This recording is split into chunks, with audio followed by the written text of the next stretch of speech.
तुला लग्न की कुंडली में धन देने वाले योगों का जो प्रमुख भाव होता है वो होता है दूसरा भाव, पांचवा भाव, नौवां भाव, 10वां भाव और 11वां भाव। और जो प्रमुख ग्रह होते हैं वो होते हैं लग्नेश शुक्र, दूसरे भाव के स्वामी मंगल, 11वें भाव के स्वामी सूर्य, 9वें भाव के स्वामी बुध, चौथे और 5वें भाव के स्वामी शनि और 10वें भाव के स्वामी चंद्रमा।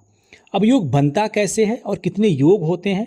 जो प्रथम योग है वो होता है धर्म कर्माधिपति राजयोग।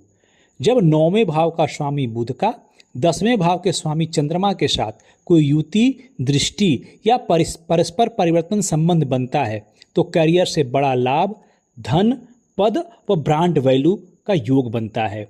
दूसरा योग होता है शनि का दूसरे और 11वें भाव के स्वामी के साथ संबंध।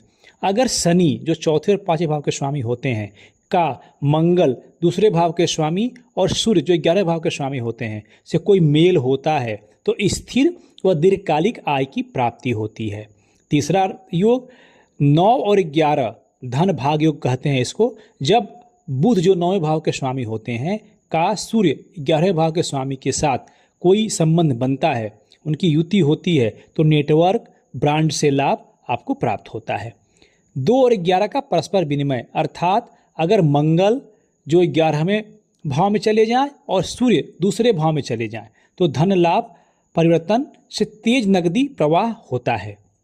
शुक्र का अगर दूसरे 11वें, 9वें और 10वें भाव के साथ संबंध होता है, अर्थात अगर लग्न में शुक्र यदि इन भावों के स्वामियों के साथ जुड़ते हैं तो ऐश्वर्य सहित धन संचय होता है।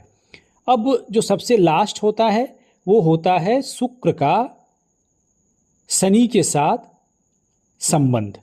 अगर योग कारक शनि का लग्नेश सूर्य शुक्र के साथ में त्रिकोण या केंद्र में कोई युति बनती है तो कंपाउंडिंग वेल्थ बनता है, अर्थात आपके पास निरंतर मतलब चक्रवृद्धि ब्याज के रूप में चक्रवृद्धि धन की प्राप्ति होती है आपकी। अब ये कब फलित होगा? जब आपकी कुंडली में शनि का, बुध का, शुक्र का, चंद्र का, सूर्य का या मंगल का जो क्रम होता है महत्व का, शनि, बुध और शुक्र और चंद्रमा का, सूर्य, मंगल का, ये जब दशाएं आएंगी तब ये योग फलित होने के चांस बढ़ जाते हैं।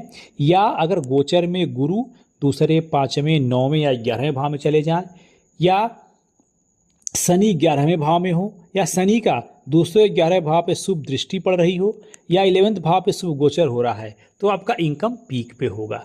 हमने इन सारे योगों का यहाँ पे वर्णन दे रखा है, आप चाहे अपने कुंडली से मिलान कर लें और देखें कि क्या आपके कुंडली में भी ये योग बन रहे हैं।